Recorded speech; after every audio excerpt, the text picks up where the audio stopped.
अस्सलामुअलैकुम। Study online MPCS में खुश आमदीद। जैसा कि आप सब जानते हैं कि 2023 में क्लास 9 के पेपर का पैटर्न चेंज हो चुका है। इस सिलसिले में नए पैटर्न का मॉडल पेपर भी आ गया है। आज की इस वीडियो में हम इस पैटर्न को समझेंगे और जानेंगे कि मॉडल पेपर के अकॉर्डिंग आपने केमिस्ट्री का पेपर किस तरह से अटैम्प्ट करना है। लेकिन मॉडल पेपर के मुतालिक अक्सर बच्चों को ये गलत फहमी होती है कि मॉडल पेपर ही असल पेपर है और जो क्वेश्चन इसमें हैं बस वही पेपर में आएंगे और इसके अलावा कोई और क्वेश्चन याद करने की ज़रूरत नहीं है। तो नहीं, ऐसा नहीं है। मॉडल पेपर महज एक पैटर्न, एक तरीका होता है जिसके ज़रिए से आपको मालूम हो सकता है कि इस साल पेपर किस तरीके और किस तरतीब से आएगा और कितने मार्क्स का आएगा। ज़रूरी नहीं है कि मॉडल पेपर में जो क्वेश्चन है वही आपके बोर्ड के पेपर में आ जाए। तो आपने अपनी तैयारी पूरी रखनी है। हाँ, मॉडल पेपर के क्वेश्चन भी याद कर लें क्योंकि इसमें से भी एक दो क्वेश्चन आ सकते हैं। चलिए अब हम अपने असल टॉपिक की तरफ आ जाते हैं और मॉडल पेपर के पैटर्न को समझ लेते हैं। केमिस्ट्री का थ्योरी पेपर 60 मार्क्स का आएगा और ये पेपर 3 सेक्शंस में डिवाइड होगा। सेक्शन ए, सेक्शन बी और सेक्शन सी। सेक्शन ए में आपको MCQs करने होंगे और हर एक MCQs 1 मार्क का है। तो इस तरह से सेक्शन ए के 12 मार्क्स हैं। अगर आपने सेक्शन ए सही कर लिया है तो इसका मतलब है कि आपने 20% पेपर सही कर लिया। फिर सेक्शन बी है। सेक्शन बी में आपके पास शॉर्ट आंसर क्वेश्चंस हैं। इनमें से आपको 8 क्वेश्चंस करने हैं और बाकी 4 क्वेश्चंस आप चॉइस में छोड़ेंगे और हर एक क्वेश्चन के 3 मार्क्स हैं। तो अगर 8 क्वेश्चन सही कर लेते हैं तो इसका मतलब है कि आपने 40% पेपर सही कर लिया है। लेकिन अब बात यह है कि आप सही से कैसे करेंगे। 3 नंबर का एक क्वेश्चन है और अक्सर क्वेश्चंस में आपसे एक क्वेश्चन में 2-2 सवाल पूछे गए। तो इस तरह के क्वेश्चंस के आंसर्स को आप कितनी डिटेल में लिखेंगे, चलिए ये चीज़ समझ लेते हैं। सबसे पहले आप क्वेश्चन 2 को देखें। What are isotopes? Identify the number of protons and neutrons present in the following isotopes. इस क्वेश्चन के पहले पार्ट में आपसे कह रहे हैं कि आइसोटॉप्स क्या हैं और दूसरे पार्ट में आपको कार्बन और क्लोरीन का एक एक आइसोटॉप गिवन है और आपको फाइंड करना है कि इसमें कितने नंबर ऑफ प्रोटॉन्स हैं और कितने नंबर ऑफ न्यूट्रॉन्स हैं, यानी प्रोटॉन्स और न्यूट्रॉन्स की तादाद फाइंड करनी है। तो सिंपल सी बात है, आप सबसे पहले आइसोटॉप की डेफिनेशन लिखेंगे और फिर एग्जाम्पल में हाइड्रोजन या क्लोरीन वगैरह के आइसोटॉप मुख्तसरन लिख देंगे, डिटेल में नहीं लिखेंगे। इस क्वेश्चन के दूसरे पार्ट में आपको नंबर ऑफ प्रोटॉन्स और नंबर ऑफ न्यूट्रॉन्स मालूम करना है। ये किस तरह से मालूम किए जाते हैं, बहुत ही आसान तरीका है। इसको हमने एक वीडियो में बड़ी डिटेल से समझा था। उस वीडियो का लिंक मैंने डिस्क्रिप्शन में दे दिया है, अगर आप चाहें तो उस पर क्लिक करके वो वीडियो देख सकते हैं।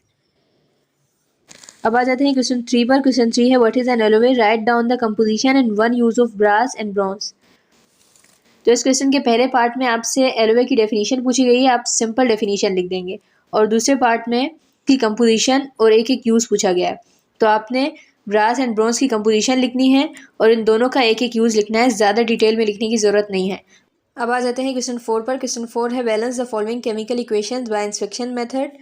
इस क्वेश्चन में हमें 3 केमिकल इक्वेशंस गिवन है और इन इक्वेशन को हमने इंस्पेक्शन मेथड के ज़रिए से बैलेंस करना है। इंस्पेक्शन मेथड किसी भी केमिकल इक्वेशन को बैलेंस करने का एक बहुत ही इजी मेथड है। इंस्पेक्शन मेथड के ज़रिए से किसी केमिकल इक्वेशन को किस तरह से बैलेंस किया जाता है, इसको मैंने पहले एक वीडियो में डिटेल से समझाया था। अगर आप चाहें तो उस वीडियो को देख सकते हैं, उसका लिंक मैंने डिस्क्रिप्शन में दे दिया है। अब आ जाते हैं क्वेश्चन 5 की तरफ। क्वेश्चन 5 है design primary and confirmative test for qualitative analysis of Zn+2। इस क्वेश्चन में हमें जिंक का केटायन गिवन है और हमसे कहा जा रहा है कि इसकी क्वालिटेटिव एनालिसिस करने के लिए प्राइमरी और कन्फर्मेटिव टेस्ट लिखें। इस क्वेश्चन का आंसर आपकी बुक के पेज 178 पर मौजूद है, लेकिन ज़रूरी नहीं है कि आपको जिंक का ही केटायन दिया जाए और आपसे कहा जाए कि इसकी क्वालिटेटिव एनालिसिस करने के लिए आप प्राइमरी और कन्फर्मेटिव टेस्ट लिखें, बल्कि आपको कोई और भी केटायन दिया जा सकता है या एनायन भी दिया जा सकता है। तो आप एहतियाती तौर पर पेज 178 और 179 दोनों पर मौजूद केटायन और एनायन की क्वालिटेटिव एनालिसिस को याद कर लें। अब आ जाते हैं क्वेश्चन 6 पर। क्वेश्चन 6 है right down the electronic configuration of the following elements nitrogen, magnesium and chlorine. इस क्वेश्चन में आपको 3 एलिमेंट्स गिवन हैं और आपने इन तीनों की इलेक्ट्रॉनिक कन्फिग्रेशन लिखनी है। अगर आपने एक दफ़ा मेथड समझ जाए कि इलेक्ट्रॉनिक कन्फिग्रेशन किस तरह से लिखी जाती है एलिमेंट्स की, तो आपको जो भी एलिमेंट गिवन होगा आप उसकी इलेक्ट्रॉनिक कन्फिग्रेशन आसानी से लिख सकते हैं। अब आ जाते हैं क्वेश्चन 7 पर। क्वेश्चन 7 है a 600 ml sample of gas is heated from 27 degree Celsius to 77 degree Celsius at constant pressure, what is the final volume. ये चार्ल्स लॉ का एक न्यूमेरिकल है और इस न्यूमेरिकल में आपसे कहा जा रहा है कि अगर गैस के 600 ml सैंपल को 27 डिग्री सेल्सियस से 77 डिग्री सेल्सियस तक कांस्टेंट प्रेशर पर हीट किया जाएगा तो उस गैस का फाइनल वॉल्यूम क्या होगा। इस क्वेश्चन में आपको V1 इनिशियल वॉल्यूम गिवन है, T1 इनिशियल टेम्परेचर गिवन है, T2 यानी फाइनल टेम्परेचर गिवन है और V2 यानी आपसे फाइनल वॉल्यूम पूछा जा रहा है। बॉयल्स लॉ और चार्ल्स लॉ के जितने भी न्यूमेरिकल्स आपकी टेक्स्ट बुक की एग्जाम्पल में हैं और एक्सरसाइज में हैं, बेहतर है कि आप उन सब की प्रैक्टिस कर लें, क्योंकि ज़रूरी नहीं है कि मॉडल पेपर में जो न्यूमेरिकल आपको गिवन हो वही न्यूमेरिकल आपके पेपर में भी आ जाए, ठीक है। लेकिन अगर आपने बॉयल्स लॉ और चार्ल्स लॉ के हर तरह के न्यूमेरिकल्स की आपने प्रैक्टिस की होगी तो ये है कि जो भी न्यूमेरिकल आपको दे दिया जाए आप उसको आसानी से सॉल्व कर सकते हैं। इस पर हम एक डिटेल वीडियो बना चुके हैं, उस वीडियो का लिंक मैंने डिस्क्रिप्शन में दे दिया है, आप चाहें तो वो देख सकते हैं। अब आ जाते हैं क्वेश्चन नंबर 8 पर। क्वेश्चन 8 है indicate one use of the following compounds with their chemical formulae. इस क्वेश्चन में आपको 3 केमिकल कंपाउंड्स के कॉमन नेम्स गिवन हैं और आपने इनका एक एक इस्तेमाल, एक एक यूज़ लिखना है और उनका केमिकल फॉर्मूला लिखना है। तो आप इतना ही लिखेंगे, इससे ज़्यादा नहीं लिखेंगे इस क्वेश्चन में। ये आपकी बुक के पेज 167 और 169 पर मौजूद है। आपको किसी भी केमिकल कंपाउंड का कॉमन नेम दिया जा सकता है और आपसे उसका केमिकल फार्मूला और यूज़ पूछा जा सकता है, तो आप एहतियाती तौर पर इन सबको याद करना। अब आ जाते हैं क्वेश्चन नंबर 9 पर। क्वेश्चन 9 है state Faraday's first and second laws of electrolysis. इस क्वेश्चन में बस आपने फैराडेज के फर्स्ट और सेकंड लॉ की स्टेटमेंट लिखनी है, बहुत ज़्यादा इसको एक्सप्लेन करने की ज़रूरत नहीं है। ये आपकी बुक के पेज 149 और 150 पर मौजूद है।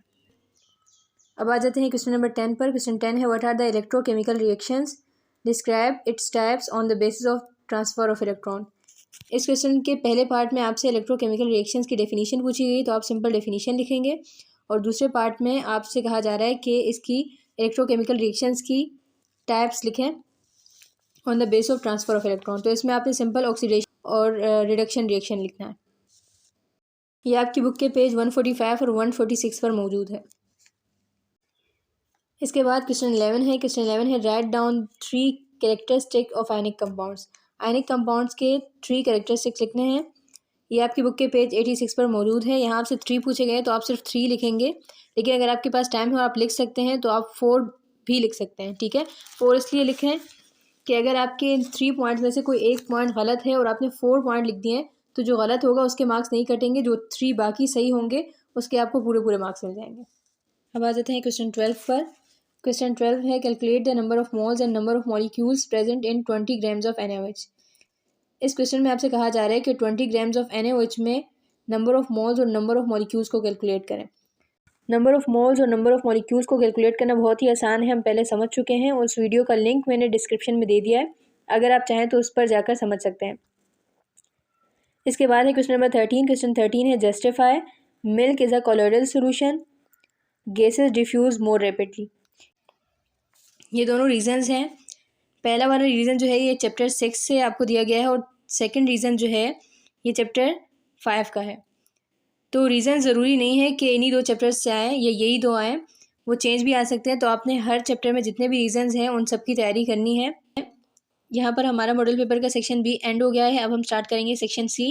सेक्शन सी में आपको 6 डिस्क्रिप्टिव आंसर क्वेश्चन गिवन हैं और इसमें से आपको 4 क्वेश्चन करने हैं, बाकी 2 क्वेश्चन आप चॉइस में छोड़ देंगे। हर एक क्वेश्चन जो है वो 6 मार्क्स का है। इसमें अच्छी बात यह है कि इस दफ़ा आपको लॉन्ग क्वेश्चन में या डिटेल क्वेश्चन में आपको हर एक क्वेश्चन में ए और बी पार्ट नहीं दिया गया, बल्कि एक ही जो क्वेश्चन है अगर आप उस पूरे क्वेश्चन को कर लेते हैं तो आपका कंप्लीट हो जाएगा। ऐसा नहीं है कि आप ए करेंगे फिर बी पार्ट करेंगे तभी जाकर आपका एक क्वेश्चन कंप्लीट होगा। बाकी जहाँ तक बात है इन क्वेश्चंस की, तो इन क्वेश्चंस को आप डिटेल में लिखेंगे क्योंकि हर क्वेश्चन जो है वो 6 मार्क्स का है, तो आप उसको शॉर्ट नहीं लिख सकते, ठीक है। उसके अलावा इन सब टॉपिक्स पर मैं वीडियो बना चुकी हूँ, अगर आप चाहें तो मेरे चैनल पर इन टॉपिक्स के हवाले से वीडियोस को सर्च कर सकते हैं, देख सकते हैं। आई होप आपको आज का टॉपिक समझ में आ गया होगा। वीडियो को लाइक और चैनल को सब्सक्राइब करना ना भूलिएगा और बेल के आइकन को लाजमी प्रेस कर लें ताकि मेरी हर नई आने वाली वीडियो की नोटिफिकेशन आपको बर वक्त मिलती रहे।